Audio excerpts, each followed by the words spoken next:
വിഴിഞ്ഞം തുറമുഖത്തിന്റെ ശില്പി മുൻ മുഖ്യമന്ത്രി ഉമ്മൻചാണ്ടിയെന്ന് പ്രതിപക്ഷ നേതാവ് വി ഡി സതീശൻ. തുറമുഖത്തിന്റെ നിർമ്മാണം 2019 പൂർത്തിയാക്കേണ്ടതായിരുന്നു.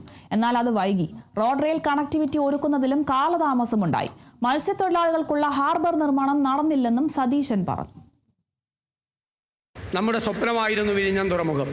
990 മുതൽ അത് 1/4 നൂറ്റാണ്ട് പൂർത്തിയാകുന്ന സമയത്ത് അത് യാഥാർത്ഥ്യമാക്കി തീർക്കാൻ മുൻകൈയെടുത്ത ഇതിന്റെ ശില്പി എന്ന് നമുക്ക് വിശേഷിപ്പിക്കാൻ കഴിയുന്ന മുൻ മുഖ്യമന്ത്രി ശ്രീ ഉമ്മൻചാണ്ടിയെ ഞാൻ ഈ അവസരത്തിൽ സ്നേഹപൂർവ്വം അനുസ്മരിക്കുന്നു.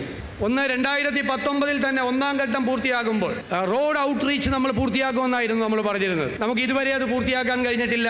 11 വർഷം കഴിഞ്ഞിട്ട് 1-ാം ഘട്ടം 2019 പൂർത്തിയാകുമ്പോൾ റെയിൽ ഔട്ട്റീച്ച് നമ്മൾ പൂർത്തിയാക്കുമെന്നാണ് നമ്മൾ പറഞ്ഞിരുന്നത്.